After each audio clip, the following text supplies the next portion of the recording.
السلام علیکم ورحمۃ اللہ وبرکاتہ۔ الحمد للہ رب العالمین والصلاة والسلام علی اشرف الانبیاء والمرسلین وعلی آلہ وصحبہ اجمعین ومن تبعہم بإحسان الی یوم الدین، اما بعد۔ رب اشرح لی صدری ویسر لی امری واحلل عقدۃ من لسانی یفقہوا قولی۔ عزیز طالبات، ادیان و فرق کے درس میں آپ تمام کا تہ دل سے استقبال ہے۔ امید ہے کہ آپ تمام بخیر و عافیت ہوں گے۔ تو عزیز طالبات، الحمدللہ گزشتہ سیمسٹر میں ہم نے اپنے ادیان کے دروس کو مکمل کر لیے تھے، یعنی ہم نے مختلف مذاہب کے بارے میں ہم نے گزشتہ درس میں جانا تھا۔ انشاءاللہ اس سیمسٹر میں ہم فرقوں کے بارے میں جانیں گے، یعنی مختلف جو فرقے ہیں جن کی نسبت اسلام سے ہے۔ یہ مسلمانوں میں جو مختلف فرقے ہو گئے تو انشاءاللہ ان کے بارے میں ہم جانیں گے۔ تو جیسا کہ آپ کی کتاب کا نام ہے ادیان اور فرق، تو ادیان یعنی یہ دین کی جمع ہے جس کے معنی میں ہے مذاہب۔ تو انشاءاللہ اس کا دوسرا حصہ ہے فرق یعنی فرقے، تو اس کے بارے میں ہم جانیں گے۔ تو دیکھیے فرق یہ کیا ہے؟ فرقتن کی جمع ہے جس کے معنی ہے جماعت یا گروہ، اور اصطلاح میں یہ کئی معنوں پر بولا جاتا ہے۔ ان میں سے ایک یہ بھی ہے کہ دین میں اختلاف کرتے ہوئے بٹ جانا اور گروہ الگ الگ ہو جانا، جیسا، اور یہی معنی قرآن کریم میں بھی اللہ تعالیٰ کے اس فرمان میں ہے وَاعْتَصِمُوا بِحَبْلِ اللَّهِ جَمِيعًا وَلَا تَفَرَّقُوا، سورۃ آل عمران آیت نمبر 103، یعنی اللہ تعالیٰ کی رسی کو سب مل کر مضبوطی سے تھام لو، وَلَا تَفَرَّقُوا، اور اس میں اختلاف کرتے ہوئے بٹ نہ جاؤ۔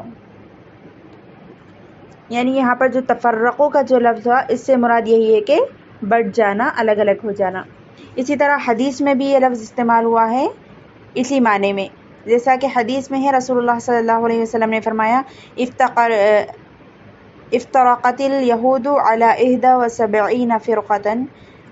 وافترقت النصارى على 72 فرقة وستفترق هذه الأمة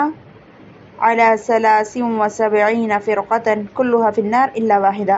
قيل من هي يا رسول الله؟ قال من كان على مثل ما أنا عليه وأصحابي، یعنی کہ نبی صلی اللہ علیہ وسلم نے فرمایا کہ یہود کے 71 فرقوں میں بڑھ گئی اور نصارہ 72 فرقوں میں بڑھ گئے، اور میری یہ امت عنقریب 73 فرقوں میں بٹ جائے گی اور وہ تمام کے تمام فرقے جہنم میں ہوں گے مگر ایک فرقہ۔ خلا، کہا گیا، من یا رسول اللہ، وہ کون ہے اے اللہ کے رسول؟ تو نبی صلی اللہ علیہ وسلم نے فرمایا کہ وہ فرقہ ہے جو کہ جس پر میں اور میرے اصحاب تھے۔ تو بہرحال ہمارے اس درس میں اس کا یہی معنی ہے کہ دینی مسائل میں اور دین میں اختلاف کرتے ہوئے الگ ہو جانا اور فرقوں میں بٹ جانا۔ عزیز طالبات، درس شروع کرنے سے پہلے چند بنیادی باتوں کی وضاحت جان لینا ہمارے لیے ضروری ہے۔ انشاءاللہ پہلے ہم وہ جان لیں گے، پھر اس کے بعد اپنے فرقوں کے بارے میں ہم اپنے درس شروع کریں گے۔ تو دیکھیے نبی صلی اللہ علیہ وسلم نے پہلے ہی اس امت میں افتراق کی خبر دے دی، یعنی یہ آپ نے پہلے ہی بتایا کہ میری امت میں اختلاف ہوگا اور فرقے ہو جائیں گے، جس طرح کہ اس سے پہلی امتیں افتراق کا شکار ہوئی، یعنی پہلی امتوں میں بھی فرقے تھے، اسی طرح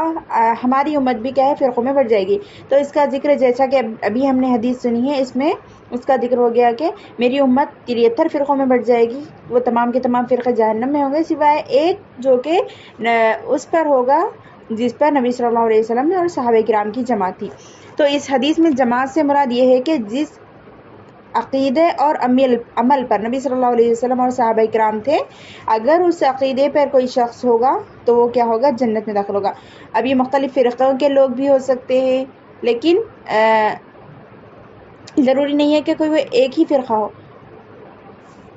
یا ایک ہی فرقے کے لوگ ہوں۔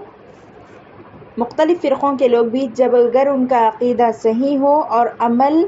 نبی صلی اللہ علیہ وسلم اور صحابہ کرام جس طرح کیا کرتے تھے اس پر وہ شخص ہے تو وہ جنت میں جائے گا۔ آئیے ابھی جانتے ہیں کہ ان فرقوں کے گمراہ ہونے کا سبب کیا تھا۔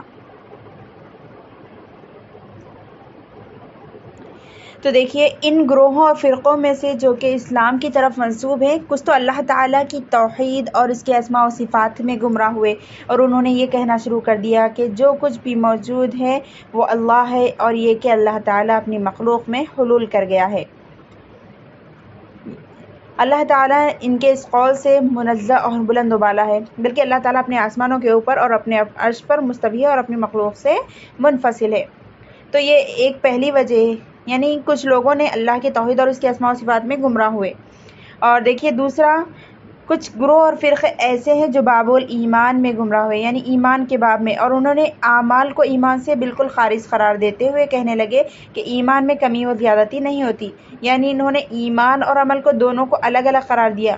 یعنی عمل کو ایمان کا حصہ وہ قرار نہیں دیے، بلکہ ایمان قول اور جبکہ ایمان کیا ہے؟ قول اور عمل کا نام ہے، اور اطاعت کرنے سے ایمان بڑھتا ہے اور نافرمانی سے اس میں کمی واقع ہوتی ہے۔ اور اسی طرح تیسرا وہ ہے جو کچھ مرتکب کبیرہ کے متعلق گمراہی کا شکار ہو گئے، اور انہوں نے مرتکب کبیرہ کو اسلام سے خارج کرا دیا، یعنی وہ شخص جو کبیرہ گناہوں کا ارتکاب کرتا ہے تو اس بارے میں وہ لوگ گمراہی کا شکار ہو گئے، اور انہوں نے ایسے شخص کو، یعنی جو کبیرہ گناہ کو ارتکاب کرتا ہے، اسلام سے بالکل خارج قرار دیا، اور اس پر یہ حکم جر دیا کہ وہ ابدی جہنمی ہے۔ حالانکہ صحیح بات تو یہ ہے کہ مرتکب کبیرہ یعنی کبیرہ گناہ کا ارتکاب کرنے والا شخص شرک و کفر اکبر کے علاوہ اسلام سے خارج نہیں، یعنی جب تک کہ وہ شرک یا پھر کفر اکبر کا نہیں کر لیتا تو تب تک وہ اسلام سے خارج نہیں ہے، جب تک کہ وہ اسے حلال نہ سمجھ لے۔ یعنی کبیرہ گناہ کا ارتکاب کرنے والا شخص جو گناہ کا وہ ارتکاب کر رہا ہے، اس کو اگر وہ حلال سمجھ کر کرتا ہے تب وہ پھر اسلام سے خارج ہوگا، لیکن اگر وہ اس کو گناہ سمجھ کر کرتا ہے تو وہ گناہ کا تو مرتکب ہے لیکن اسلام سے اس کو خارج نہیں قرار دیا جائے گا۔ اور اسی طرح کچھ فرقے قضا و قدر کے باب میں گمراہ ہوئے، یعنی تقدیر کے مسئلے میں، اور انہوں نے کہنا شروع کر دیا کہ انسان اپنے افعال کے کرنے پر مجبور ہے۔ حالانکہ صحیح بات یہ ہے کہ انسان کو ارادہ اور مشیت حاصل ہے، جس بنا پر اس کا محاسبہ ہوگا اور اپنے افعال کا متحمل ہوگا۔ یعنی کچھ لوگ بالکل قضا اور قدر پر بھروسہ کر کے چھوڑتے کہ انسان اپنی طرف سے کچھ بھی نہیں کر سکتا، اس کو کچھ بھی مشیت نہیں ہے، انسان کو کچھ بھی قدرت حاصل نہیں ہے، بلکہ سب کچھ تقدیر میں لکھا ہوا ہے اور اللہ تعالیٰ نے پہلے سے لکھ دیا، جس کی وجہ سے انسان گناہ کا ارتکاب کرائے۔ تو یہ بات بھی ان کی غلط ہے۔ اور کچھ فرقے قرآن کے متعلق گمراہی کا شکار ہو گئے اور کہنے لگے کہ قرآن کریم مخلوق ہے، حالانکہ صحیح بات یہ ہے کہ قرآن کریم اللہ تعالیٰ کا نازل کردہ کلام ہے جو کہ مخلوق نہیں ہے۔ اور اسی طرح کچھ فرقے صحابہ کرام رضی اللہ عنہم اجمعین کے متعلق گمراہی کا شکار ہو کر انہیں کافر کہنے لگے اور انہیں سب و شتم کرنے لگے، حالانکہ وہ نبی صلی اللہ علیہ وسلم کے وہ صحابہ ہیں جن کے ہوتے ہوئے اور ان کے درمیان وحی کا نزول ہوا۔ یعنی کچھ لوگ صحابہ کرام کو گالیاں دیتے ہیں اور ان کو ایک دم کافر کہنے لگ جاتے ہیں، حالانکہ صحابہ کرام وہ دین کی وہ اساس ہے جو نبی صلی اللہ علیہ وسلم کے جن کے ہوتے ہوئے نبی صلی اللہ علیہ وسلم پر وحی کا نزول ہوا، اور وہ امت میں سب سے زیادہ جاننے والے اور سب سے زیادہ عبادت گزار ہیں۔ انہوں نے اللہ تعالیٰ کے راستے میں اس طرح جہاد کیا جس طرح کے جہاد کرنے کا حق حاصل تھا، اور اللہ تعالیٰ نے ان کے ساتھ دین اسلام کی مدد فرمائی، رضی اللہ عنہم وارضاہم۔ تو اس طرح وہ سب فرقے جو اسلام سے انحراف کا شکار ہوئے اور اللہ تعالیٰ کے دین میں بدعات ایجاد کر لی، اور ہر ایک فرقہ جو کچھ اس کے پاس ہے اس پر خوش اور شیطان کے راستے پر چل نکلا اور اللہ تعالیٰ کے اس قول کی خلاف ورزی کرنی شروع کر دی، جیسے کہ اللہ تعالیٰ نے فرمایا، اور بے شک میرا یہ سیدھا راستہ ہے، اس راہ کی تم بھی پیروی کرو اور مختلف راہوں پر نہ چلو جو کہ تمہیں اللہ تعالیٰ کے راہ سے ہٹا دیں گے، اس طرح اللہ تعالیٰ تمہیں وصیت کی ہے، اس کی اللہ تعالیٰ نے تمہیں وصیت کی ہے تاکہ تم اس کا تقوی اختیار کرو۔ سورۃ الانعام کی آیت نمبر 153 ہے۔ تو یہ سب وجوہات ہیں جن کی وجہ سے دین میں اختلاف پیدا ہوئے اور لوگ مختلف فرقے اختلاف اور فرقے پیدا ہو گئے اور لوگ کیا ہے الگ الگ گروہ میں بڑھ گئے اور گمراہی کا شکار ہو گئے۔ لیکن یہاں پر ایک بات ہمیں ذہن میں رکھنی ہے کہ ان فرقوں اور گروہ میں ہم ہر ایک شخص پر، یعنی ان فرقوں اور گروہوں کے ہر ایک شخص پر کفر یا شرک کا فتویٰ نہیں لگا سکتے جب تک کہ ان کے کسی عقیدے یا اعمال سے کوئی ایسا قول یا فعل صادر نہ ہو جائے جن پر شریعت کی واضح دلیل اس کے کفر اور شرک ہونے پر قائم نہ ہو جائے۔ کیونکہ ایک حدیث میں نبی صلی اللہ علیہ وسلم نے فرمایا جس نے اپنے بھائی کو کافر کہا وہ خود بھی کافر ہے۔ تو یہاں پر ہم بغیر دلیل کے، بغیر حجت کے کسی کو بھی کافر قرار نہیں دے سکتے۔ ہاں کچھ لوگ ان میں سے جو فرقے ہیں ان کے اکثر عقائد کیا گمراہ ہے اور بعض بدعتی ہے، لیکن یہ اس کی بنیاد پر ہم ان کو گمراہ تو کہہ سکتے ہیں لیکن کسی پر کفر یا شرک کا فتویٰ نہیں لگا سکتے۔ کیونکہ دیکھیے امت میں بہت سے اعتقادی مسائل میں اختلاف ہوا جس کی وجہ سے کیا ہے مختلف فرقے وجود میں آئے۔ ہر فرقے میں ایسے لوگ بھی تھے جنہوں نے اساسی عقائد مسلمانوں سے اختلاف کیا، یعنی اساسی جو بنیادی عقائد ہیں ان کو لے کر مسلمانوں میں اختلاف کیا، تو علماء کرام نے ان لوگوں کو کافر اور دائرہ اسلام سے قرار دیا،